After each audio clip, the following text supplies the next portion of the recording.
सारी उम्मीदों पे पानी फिर गया और बजट ऐसा आया है कि आज 3 दिन बाद भी समझ में नहीं आ रहा कि ये शुरू कहाँ से होगा, ख़त्म कहाँ से होगा।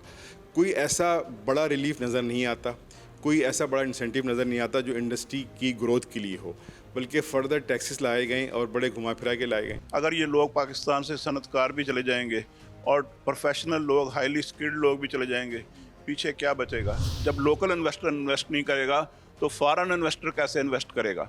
ये बहुत बड़ा सवालिया निशान है। ये हुकूमत को सोचना चाहिए। इंडस्ट्री के लिए लोग तो बुला बुला के लोग अपने मुल्कों में लेके जाते हैं कि आप हमारे मुल्क में इन्वेस्ट करें। सनतकार मुतमईन नहीं है इस बजट। सनतकार बिल्कुल मुतमईन नहीं है। सनतकार बहुत बुरी तरह उसका जो ज़हन में थोड़ा बहुत खाका था कि शायद कोई हमारी रिलीफ का भी सिलसिला निकले, वो नहीं निकला और वो बुरी तरह इस वक्त मसख हो चुका है। बजट 2024-25 पेश हो गया है और जनाब हुजम बजट का है 18.9 ट्रिलियन और वसूलियों का हुजम है 13 ट्रिलियन रुपीस।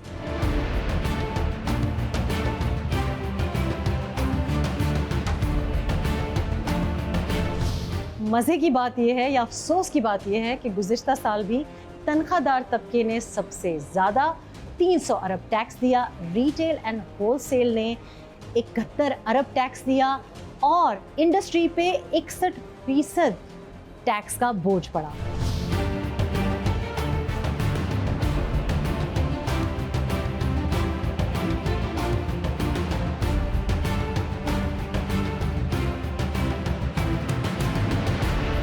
हमने तनख्वाहदार तबके से बात की।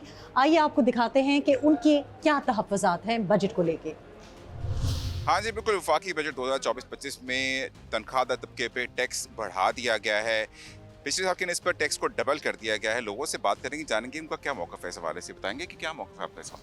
सर मुश्किलात अभी कम नहीं है, पहले बिजली के बिल बहुत ज़्यादा हैं तो और बढ़ेंगे। इसके अलावा जो महंगाई हो रही है, पेट्रोल की तरफ भी जाएगा काम। जितना महंगाई हो रही है आहिस्ता आहिस्ता ऊपर ही जाएगा काम, नीचे तो नहीं आएगा पाकिस्तान में।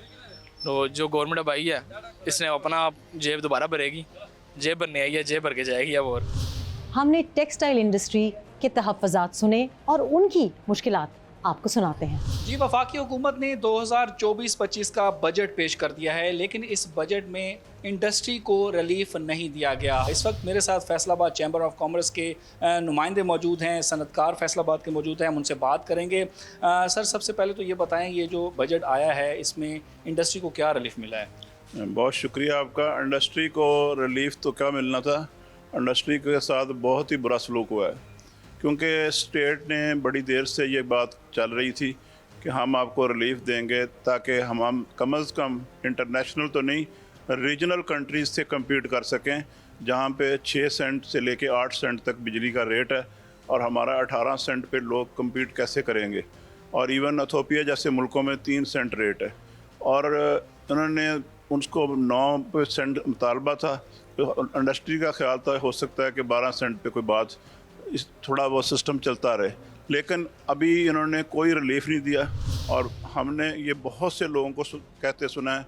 अब हम कोई चारा नहीं रहा कि हम वी शुड लीव।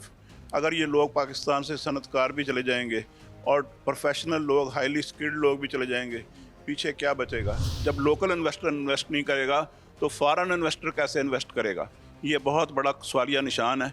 ये हुकूमत को सोचना चाहिए। इंडस्ट्री के लिए लोग तो बुला बुला के लोग अपने मुल्कों में लेके जाते हैं कि आप हमारे मुल्क में इन्वेस्ट करें। सनतकार मुतमईन नहीं है इस बजट। सनतकार बिल्कुल मुतमईन नहीं है। सनतकार बहुत बुरी तरह उसका जो ज़हन में थोड़ा बहुत खाका था कि शायद कोई हमारी रिलीफ का भी सिलसिला निकले, वो नहीं निकला और वो बुरी तरह इस वक्त मसख हो चुका है। मज़ीद भी मेरे साथ जो है वो चैम्बर ऑफ कॉमर्स के नुमाइंदे और सनतकार मौजूद हैं। राव साहब, किसी भी इंडस्ट्री के लिए जो एक्सपोर्ट है वो अहमियत का अमल होती है, लेकिन एक्सपोर्ट पे मज़ीद टैक्सेस लग गए, क्या कहते हैं? देखें, ये बैड लक है। एक और साल जो है वो इस तरह का बजट आया कि जिसमें स्टेक होल्डर्स को कोई ऑन बोर्ड नहीं लिया गया।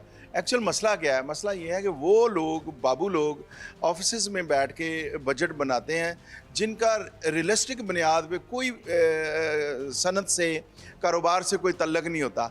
आप देखें प्रैक्टिकली जो बंदे काम करते हैं, आप स्टेक होल्डर्स को ऑन बोर्ड लें, उन्हें बैठें, उनसे पूछें कि हमने किस तरह करना है। स्टेक होल्डर है कौन? सबसे बड़े आपके पास हैं तमाम पाकिस्तान के चैम्बर्स।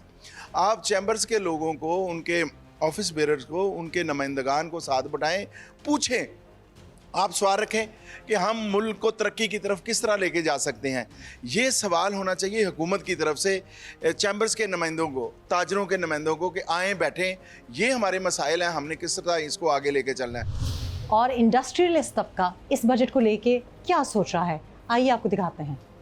इस वक्त हम Korangi association of trade and industry में मौजूद हैं और यहाँ पे सनतकारों का इस बजट पर क्या मौक़िफ़ है, उनसे थोड़ी सी बात कर लेते हैं। इस वक्त प्रेसिडेंट हैं काटी के हमारे साथ मौजूद हैं, जौहर अली कंदारी साहब। सर, बजट आया, बजट आपने सुना, बजट तकरीर में वज़ीर ख़जाना साहब ने इंडस्ट्री के हवाले से जो बात की, उसको किस तरह देख रहे हैं कराची के सनतकार? जी, बिस्मिल्लाहिर्रहमानिर्रहीम। ये बजट्स के बाद एक्चुअली ये बजट थोड़ा इसलिए बड़ी अहमियत का हामिल था कि इस मरतबा जो हालात पिछले इस मुल्क में चल रहे थे, ख़ासतौर पे माशी हालात जो चल रहे थे, उसकी वजह से बहुत हाई एक्सपेक्टेशन बढ़ गई थी तमाम सनतकारों की और इवन आवाम की भी, क्योंकि बहुत बड़ा रिलीफ आएगा जिससे हम चीज़ें अपनी बेहतर करेंगे। जो क्योंकि अनसर्टिनिटी और इंस्टेबिलिटी गुजरी है पिछले 2-4 साल में, तो उसकी वजह से उम्मीदें बहुत वापस आती, लेकिन वो सारी उम्मीदों पर पानी फिर गया और बजट ऐसा आया कि आज 3 दिन बाद भी समझ में नहीं आ रहा कि ये शुरू कहाँ से होगा, ख़त्म कहाँ से होगा। कोई ऐसा बड़ा रिलीफ नज़र नहीं आता, कोई ऐसा बड़ा इंसेंटिव नज़र नहीं आता जो इंडस्ट्री की ग्रोथ के लिए हो, बल्कि फ़र्दर टैक्सेस लाए गए और बड़े घुमा फिरा के लाए गए। बिल्कुल जी। इस वक्त हमारे साथ साबिक प्रेसिडेंट भी मौजूद हैं Korangi association of trade and industry के, सलीम सलीम भाई, ये बताइएगा कि टैक्स नेट को ब्रॉड करने की बात की जा रही थी, आप लोगों की जानिब से भी यही हमेशा बात की जाती है कि टैक्स नेट को बढ़ाया जाए, लेकिन ये टैक्स नेट फिर उसी पे आ जाता है जो पहले से टैक्स में शामिल होता है, उसी पे टैक्स बढ़ जाता है। तो ओवरऑल बजट कैसा रहा बतौर सनतकार? पहले तो ये बताएं कैसे देखा? जो मेजर बर्डन डाला गया है वो जो एग्जिस्टिंग टैक्स पेयर था उसी के ऊपर डाल दिया गया। आपके जो एग्रीकल्चर सेक्टर था उसके ऊपर टैक्स आपको लगाना चाहिए था। हमारे यहाँ जब तक ये पॉलिटिक्स को हम इससे आउट नहीं करेंगे इकोनॉमी से, तो हमारा जो बजट है, हमारी जो इकोनॉमी है, वो कभी भी ग्रो नहीं कर पाएगी। इस वक्त तो ग्रोथ की बात आप छोड़ दें, इस वक्त तो सर्वाइवल का मसला आ गया है। हम तो कहते हैं कि टैक्स आपका इंक्रीज़ होना चाहिए, आपका रेवेन्यू इंक्रीज़ होना चाहिए, लेकिन उसको करने के कोई तरीके होते हैं। अब की दफ़ा जो बजट था उससे हमारी बहुत एक्सपेक्टेशन थी कि अब की दफ़ा इकोनॉमी को रिवाइव किया जाएगा, इकोनॉमी को चलाया जाएगा। आपकी इकोनॉमी प्रैक्टिकली इस वक्त बस गुजारा हो रहा है। सेहत के लिए जो बजट मुख्तस किया गया है, क्या वो हमारा हेल्थ सिस्टम चला पाएगा? जी बिल्कुल, देखिए हुकूमत पंजाब ने आइंदा माली साल के लिए अपना बजट पेश कर दिया है, जिसमें शोबा सेहत के लिए तकरीबन 539 अरब 15 करोड़ रुपए मुख्तस किए गए हैं, जिसमें से 410 अरब की बात करें तो वो गैर तरक्याती जो है कामों के लिए मुख्तस किए गए हैं, जबकि 128 अरब 60 करोड़ रुपए वो तरक्याती कामों के लिए जो है मुख्तस किए गए हैं। इसके साथ ही बात करें प्राइमरी और सेकेंडरी, दूसरा जो शोबा सेहत का एक महकमा है, उसके लिए 42 अरब 60 करोड़ रुपए मुख्तस किए गए हैं। लेकिन इसके लिए इससे पहले जो है वो बात करूँ कि इस बजट में जो उम्मीदें थी क्या वो पूरी हुई, ख़ासतौर पर जो डॉक्टर कम्यूनिटी है वो क्या कहती है इस मुतालिक कि पंजाब भर के लिए क्या ये बजट जो है वो काफ़ी होगा। हमारे साथ डॉक्टर कम्यूनिटी एक मौजूद है, हम उनसे पूछ लेते हैं क्या कहते हैं वो इस बजट के हवाले से। देखिए, अगर हम इंटरनेशनल जो हमारे स्टैटिस्टिक्स या इंटरनेशनल गाइडलाइंस हैं उसके मुताबिक तो हमारा बजट बिल्कुल भी हेल्थ का, आपको पता ही है, GDP का 1 से लेकर 3% तक था, वो तो बड़ा कम है। लेकिन हमारे मुल्क के अगर ओवरऑल जो मौशी हालात देखें तो उसके मुताबिक एक बैलेंस बजट दिया गया है। एक अच्छी बात इसकी ये है कि जो कैंसर के मरीज़ों के लिए हॉस्पिटल का ऐलान किया गया है, अब अल्लाह करे ये हॉस्पिटल बन जाए। बजट में इसको उस वक्त अच्छा कहूँगा, बेशक कम पैसे रख दें, लेकिन जो पैसे रखें उसकी दवाई ख़रीद के गरीब मरीज़ तक पहुँचे। जो आपका माफिया, जो स्पेशली आपके स्टोरों में काम कर रहा है, जो आपके फार्मेसी में काम कर रहा है, जो ड्रग कंट्रोल विंग है गवर्नमेंट ऑफ पंजाब का, जो करप्शन का गढ़ है, जब तक इस तरह के जो अदारे हैं इनको नथ नहीं डाली जाएगी, ये अपनी लूटमार बंद नहीं करेंगे, ये बजट का कभी भी आवाम को फ़ायदा नहीं होना। हमारे साथ फीमेल डॉक्टर भी मौजूद है, हम उनसे जान लेते हैं कि जो फीमेल डॉक्टर्स हैं उनके लिए सबसे बड़ी प्रॉब्लम एक तो क्या होती है। हज़ारों मरीजों का इलाज भी करती हैं आप, क्या कमी देखने में आती है? यहाँ जो लाइफ सेविंग ड्रग्स जिन्हें हम कहते हैं वो भी अवेलेबल नहीं है। सिरिंजेस जो है वो हम मरीजों से अगर हम बाहर से मंगवाते तो एक ज़्यादती की बात है। तो सबसे पहले तो ये कि बजट एलोकेशन में रीवैम्पिंग से भी पहले जिस चीज़ को मैं समझती हूँ कि अद्वियात की फराहमी बहुत ज़रूरी है। सबसे ज़रूरी जो चीज़ें थी उसमें अद्वियात की कमी है आज भी, जो कि हल नहीं की जा रही है।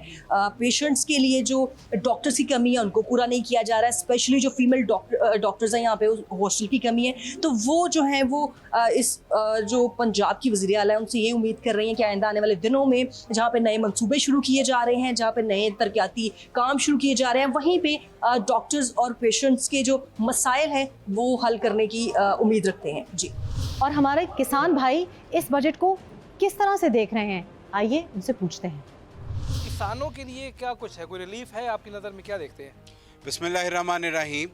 पाकिस्तान की मईशत का ज़्यादातर इन्हसार एग्रीकल्चर पर है, ज़राअत पर इन्हसार है, लेकिन इस मौजूदा हुकूमत ने जो गंदम का बहरान और गंदम का जो सानिया जिससे किसान इस दफ़ा इस कदर क्राइसिस में चला गया है कि वो अगली फसल काश्त करने के काबिल ही नहीं रहा। हुकूमत ने 3,900 रुपये की इमदादी कीमत अनाउंस की, लेकिन कमाल डिटाई का मुजाहरा करते हुए 1 किलो गंदम नहीं ख़रीदी। मार्केट के अंदर इस टाइम गंदम की कीमत 2500-2600 रुपये है, लेकिन उसका ख़रीदार ही कोई नहीं। अगला जो किसान को कोई ठंडी हवा का झोंका नज़र आ रहा था, वो विफाकी और सूबाई बजट के अंदर नज़र आ रहा था, और किसान ये उम्मीद लगा के बैठा हुआ था कि शायद मेरे नुकसान की थोड़ी बहुत भरपाई विफाकी और सूबाई बजट के अंदर हो जाएगी, मुझे कोई खादों के अंदर सब्सिडी दी जाएगी, मुझे कोई दीगर इनपुट के अंदर सब्सिडी दी जाएगी। लेकिन यहाँ पर उल्टी गंगा बहती है। ज़राअत आज वेंटिलेटर पे जा चुकी हुई है। चौधरी अख्तर साहब भी हमारे साथ मौजूद हैं, उनसे बात कर रहे थे। जो साहब, गंदम पे तो आपको बहुत ज़्यादा नुकसान बर्दाश्त करना पड़ा, आगे अब कपास की फसल आ रही है, सारी फसल जनूबी पंजाब में है। क्या इस बजट से खादें, स्प्रे और इस तरह की जो चीज़ें हैं वो सस्ती होती आपको नज़र आ रही हैं बजट के बाद? बिस्मिल्लाहिर्रहमानिर्रहीम। ये हुकूमत नहीं है, ये डाकू हैं। इन डाकुओं ने पहले तो हमारी गंदम लूटी है, इसके बाद हमें थोड़ा सा लॉलीपॉप दिया गया था कि जी बजट में हम इसको ज़राअत को रिलीफ देंगे। इसने ट्रैक्टर भी महंगे कर दिए हैं और टैक्सेस बहुत ज़्यादा लगा दिए हैं, खादें भी महंगी हैं, डीजल भी महंगा है। लिहाजा हमें ना इस डाकू हुकूमत से कोई रिलीफ मिलता नज़र नहीं आ रहा, ठीक ना। लिहाजा हम इसको हुकूमत नहीं, हम इसको डाकू कहेंगे।